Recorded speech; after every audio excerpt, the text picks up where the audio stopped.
नमस्कार, स्वागत है आप सभी का मुनाफे की मंडी में। और आज मुनाफे की मंडी की शुरुआत करेंगे इस वक्त की सबसे बड़ी खबर की, और वो है मॉनसून की। क्योंकि मॉनसून की जो रफ्तार है काफी तेज हो गई, और खास करके महाराष्ट्र और इसके आसपास के राज्य गोवा और गुजरात में मॉनसून काफी मजबूती के साथ यहां पर अपनी चाल दिखा रहा है। मुंबई में पिछले 6 दिनों से लगातार बारिश है। हालांकि सोमवार और मंगलवार के मुकाबले आज थोड़ी राहत है, लेकिन रुक रुक कर बारिश अभी भी हो रही है। सबसे पहले मुंबई की बारिश से शुरुआत करते हैं। हमारे साथ एक खास मेहमान हैं, सृजित ओपी हैं, साइंटिस्ट हैं, क्लाइमेट रिसर्च सर्विसेज IMD से। बहुत बहुत शुक्रिया सर, आपने वक्त दिया ET नाउ स्वदेश के दर्शकों के लिए। सर, सबसे पहला सवाल, मुंबई वालों को कब तक ये राहत मिलेगी? लगातार 6 दिनों की बारिश से लोग परेशान हैं, आवाजाही में काफी दिक्कत हो रही है, हमारे ऑफिसेस में लोग पहुंच नहीं पा रहे हैं। सर, मुंबई में कब तक राहत की उम्मीद करनी चाहिए? अभी मुंबई में कल भी बारिश होगा, उसके बाद कम होगा। देन बाद में 26 के बाद अगेन थोड़ा थोड़ा बारिश मिलेगा, बट ऐसा ज्यादा बारिश उम्मीद नहीं है। ओके सर, कल और परसों जो पिछले 2 दिनों में जो बारिश हुई थी, जो रेड अलर्ट आप लोग की तरफ से था, क्या इस तरह की बारिश आगे भी आने वाले दिनों में भी दिख सकती है क्या? नहीं, आज ऑरेंज अलर्ट है। देन बट घाट एरिया में, कोंकण रीजन में बहुत सारा जगह में रेड अलर्ट भी है आज। कल येलो अलर्ट है, ज्यादा प्रॉब्लम नहीं है। ओके, तो यानी आज के बाद से राहत मिलनी शुरू हो जाएगी मुंबई का, ऐसी उम्मीद करें सर? शुरू हो जाएगा। ओके, कल सांता क्रूज में 209 मिलीमीटर मिला था, विक्रोली में 229 मिलीमीटर बारिश मिला था, कोलाबा में 102 मिलीमीटर बारिश था। चलिए सर, अब आगे बढ़ते हैं, मुंबई के बाहर चलते हैं। महाराष्ट्र की स्थिति क्या है? गोवा और गुजरात की स्थिति क्या है?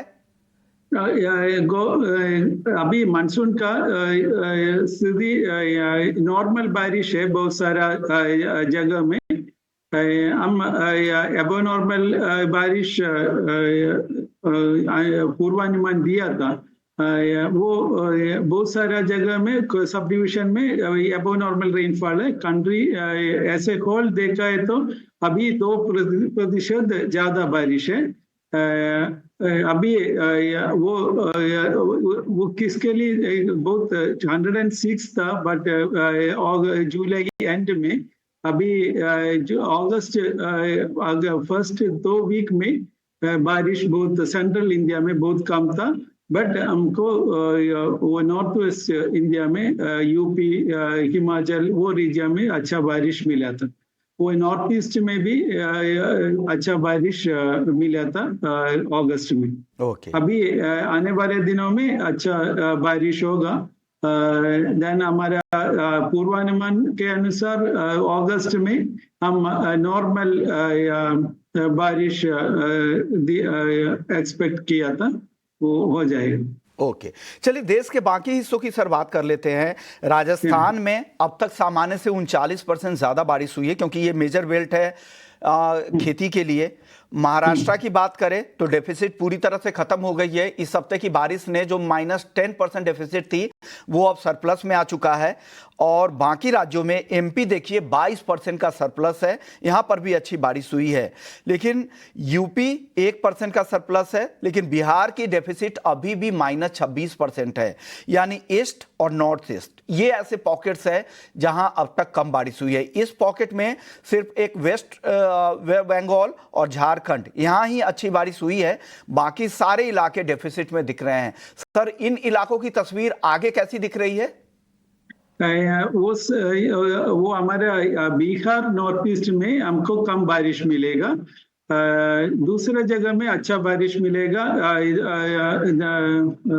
हमारा पूर्वानुमान भी ऐसा था, north east India as well as Bihar वो रीजन में कम बारिश हम पूर्वानुमान दिया था, ऐसा होगा।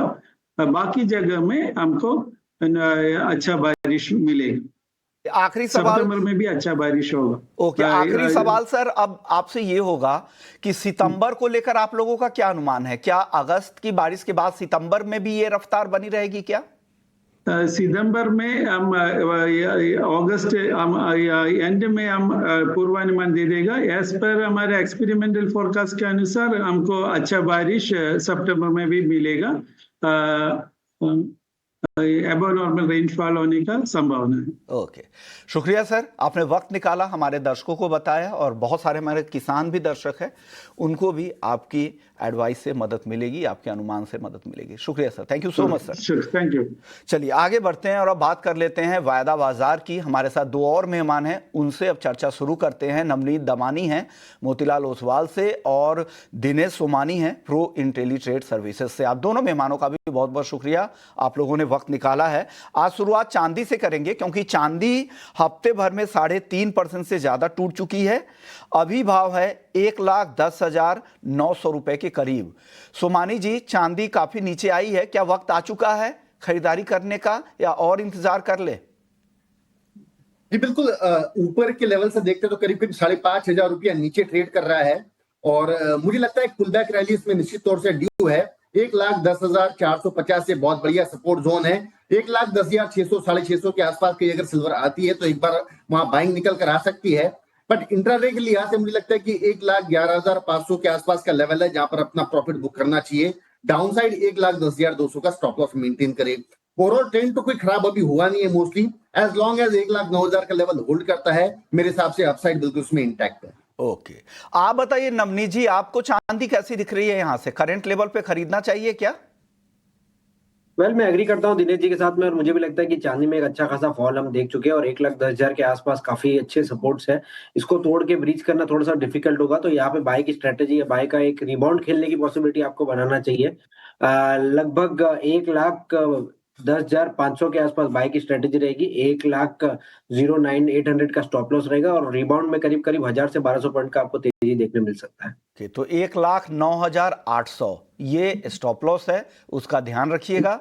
और यहां से 1,200 रुपए तक की रिकवरी दिख रही है, लेकिन खरीदने का लेवल जो बताया है नवनीत जी ने 1,10,500 का है। और सोमानी जी पोजिशनल नजरिया से भी कॉल दे रहे हैं, उनको लगता है कि 1,14 तक भी जाने की संभावना यहां पर वापस से यहां पर दिख रही है चांदी को लेकर। और लेवल्स आपके स्क्रीन पर है।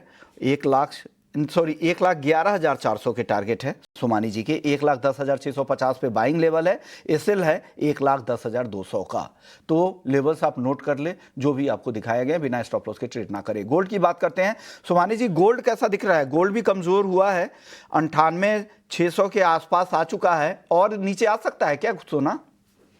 कि बिल्कुल निश्चित तौर से कमजोर हुआ है, काफी कमजोर हुआ है। ऊपर में 1,02,000 के आसपास के जो लेवल है, वहां से करीब करीब 3,500 रुपया अभी डाउन ट्रेड कर रहा था। थोड़ा बहुत एक रिकवरी आ रही है, बट मुझे लगता है कि जो मेजर रीजन इसके फॉल है, 1% का जो रुपया हमारा मजबूत हुआ है, उसका एक बड़ा फॉल का इसका रीजन रहा है।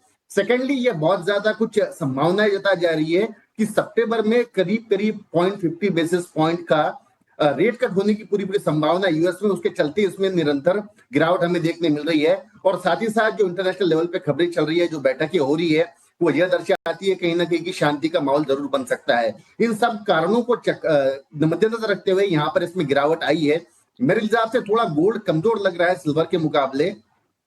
99,100 मतलब यहाँ से करीब करीब 300 350 रुपया अगर बढ़ता है, तो वहां पर एक बार सेलिंग का रुख अपनाना चाहिए। आई थिंक 98,550 का लेवल से डाउन साइड दिखा सकता है, और 99,380 का इसमें स्टॉप लॉस मेंटेन कर सकते हैं। ओके, तो ये सलाह है गोल्ड को लेकर आपकी तरफ से। आप बता दीजिए नवनीत जी, क्या करना चाहिए गोल्ड में? गोल्ड में एक अच्छा खासा करेक्शन हुआ है, और जैसे सोमानी जी ने बताया कि एक रीजनेबल फॉल हम देख चुके हैं, करीब करीब 1,500 पॉइंट 2,000 पॉइंट का fall within no time देखने मिला है। बट डॉलर इंडेक्स में हमें एक बेस बना के वापस रिबाउंड देखने मिल रहा है विश्वमोहन जी। और कहीं ना कहीं ये जो पेस था जो समझौते का, ये थोड़ा सा टाइम लग रहा है, जिसकी वजह से मुझे लग रहा है कि 1-2 दिन में फिर से एक रीजनेबल बाउंस आपको गोल्ड में देखने मिल सकता है। तो मैं करीब करीब 400 से 500 रुपए का एक रिबाउंड खेलने का ट्राई करूंगा यहाँ पर। 98,700 98,650 के आसपास आप बाय करिए। 98,400 आपका स्टॉप लॉस रहेगा, एंड रिबाउंड में आपको 99,000 99,200 के ऊपर के भाव देखने मिल सकेंगे। चलिए गोल्ड सिल्वर के बाद कच्चे तेल की बात कर लेते हैं। ये भी 3 महीने के निचले स्तरों से यहाँ पर रिकवरी की कोशिश हो रही है। आज एमसीएक्स पर 5,435 के आसपास करंट भाव है। यहाँ से नवनीत जी, क्या लग रहा है, ऑप्शंस में कुछ मौके बन रहे हैं, या फ्यूचर्स में भी कोई कॉल हो तो वो भी बता दीजिए। वेल दोनों फ्यूचर एंड ऑप्शन दोनों में ही मौके बन रहे हैं। मुझे लगता है कि बहुत ही रीजनेबल करेक्शन या मतलब एग्जैजरेटेड करेक्शन आपको चांदी के भाव में और सॉरी क्रूड के भाव में ऑलरेडी देखने मिल गया है। और 5400 का जो स्तर है वो 3-4 अटेम्प्ट किया है लास्ट 5 दिनों में और ब्रेक नहीं किया है। तो मुझे लगता है यहाँ से अगर रिबाउंड होएगा तो बहुत ही फेवरेबल रिस्क रिवॉर्ड है। मात्र आप 60-70 रुपए के स्टॉप लॉस से बाय कर सकते हैं, यानी 53-70 रुपीज के स्टॉप लॉस से आप बाय की स्ट्रेटेजी बना सकते हैं। रिबाउंड में आपको 5550-5600 तक के भी लेवल देखने मिल सकते हैं। और अगर ऑप्शन के थ्रू इसको प्ले करना चाहूंगा तो मुझे लगता है कि 5500 का कॉल जो करीब 160 रुपए के आसपास ट्रेड कर रहा है, उसमें एक बाय की रणनीति बनानी चाहिए आपको। लगभग आपका 135 रुपए का स्टॉप लॉस रहेगा और 210 रुपए का टारगेट आपको देखने मिल सकेगा। तो ये सलाह क्रूड में आपकी है। आप बता दीजिए सोमानी जी, आपकी राय कच्चे तेल पर क्या बन रही है? जी बिल्कुल, जैसे नवनीत जी ने कहा है कि ऑलमोस्ट एकदम रीजनेबल रेट है। 5440 ये जो दायरा है, बार बार यहाँ पर डिमांड निकल कर आती है, यहाँ सपोर्ट मिलता है और प्राइसेस दोबारा 5550-5600 के लेवल के आसपास रेजिस्टेंस फेस करती है। आई थिंक 5420 के आसपास का लेवल कहीं आता है तो एक बार खरीदारी का अवसर रह सकता है। 5500 और 5565 के अपसाइड टारगेट, 5370 के नीचे का 6 स्टॉप लॉस।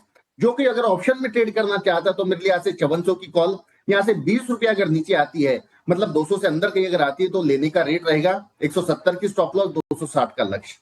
ओके, तो कच्चा तेल 5565 के टारगेट के लिए खरीदे, 5370 का एसएल लगा ले। कच्चे तेल को लेकर एक खबर यह भी है कि चीन ने अक्टूबर नवंबर के लिए 15 रूसी कार्गो खरीदे हैं और भारत से जो डिमांड कम हुई है उसका फायदा चीन उठा रहा है और रूसी ऑयल लगातार खरीदे जा रहा है। अब देखते हैं शांति वार्ता को लेकर जो इतनी अटकलें चल रही है, यहाँ क्या कुछ आगे होता है। अमेरिकी स्टॉक का एपीआई के जो नंबर थे उसमें 24 लाख बैरल की गिरावट आई है। बाजार को अनुमान 12 लाख बैरल घटने का था। चलिए, वक्त है ब्रेक का। ब्रेक के बाद जब लौटेंगे तो बेस मेटल्स की चर्चा करेंगे, नेचुरल गैस की, और साथ ही एग्री मार्केट में क्या कुछ हो रहा है। हल्दी में काफी कुछ हलचल हो रहा है, ये भी चर्चा करेंगे ब्रेक के बाद जब लौटते हैं।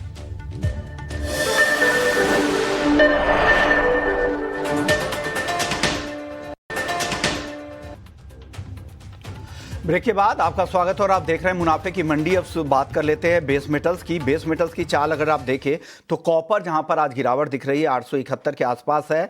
लेड में भी हल्की नरमी 178 रुपए 50 पैसे पे। जिंक हल्की तेजी 264 रुपए और एल्युमिनियम का वायदा अगर आप देखें तो हल्की तेजी के साथ 249 रुपए के करीब। नवनीत जी, बेस मेटल्स में क्या लग रहा है, कहां मौके बन सकते हैं आज दिन के लिए? बेस मेटल में कॉपर और जिंक दोनों में एक रीजनेबल करेक्शन देखने मिला है, बट कॉपर में अभी भी ऐसा लग रहा है कि थोड़ी सुस्ती और रह सकती है। जिंक मेरा आज के लिए प्रेफर्ड बेट रहेगा। मुझे लगता है कि एलएमई पे भी एक ठीक ठाक फॉल देखने मिल गया और जिंक में यहाँ पर डोमेस्टिक स्तरों में भी एक काफी अच्छे डिस्काउंट पे ट्रेड कर रहा है पैरिटी के कंपैरिजन में एमसीएक्स पे जिंक का भाव। तो मुझे लगता है कि 260 263 264 के आसपास बाय की रणनीति बनाई है। 260 का आप लोग स्टॉप लगाइए एंड रिबाउंड में आपको 272 तक के लेवल देखने मिल सकते हैं। एक पोजिशनल तौर पे भी आपको जिंक का ट्रेड यहाँ पर सही बैठेगा, बिकॉज करीब करीब 7 से 8 रुपए डोमेस्टिक मार्केट में सस्ता बिक रहा है zinc compare to LME parity and towards the end of the month मुझे लगता है कि इसमें काफी नैरोइंग होगा। तो यहाँ पर एक अच्छी रीजनेबल रिस्क रिवॉर्ड ट्रेड बैठ रहा है। आप बताइए सोमानी जी, आपको क्या पसंद आ रहा है बेस मेटल्स पूरे ही पैक में? जी बिल्कुल, बेस मेटल्स स्पेशली कॉपर की बात कहूं तो मुझे लगता है कि 860-900 ये दायरा काफी समय से मेंटेन कर रहा है। 877 का सपोर्ट था जो ब्रेक किया है। मेरे लिहाज से अगर 874.50 875 के आसपास अगर आता है तो इंट्राडे के लिहाज से आप सेलिंग कर सकते हो।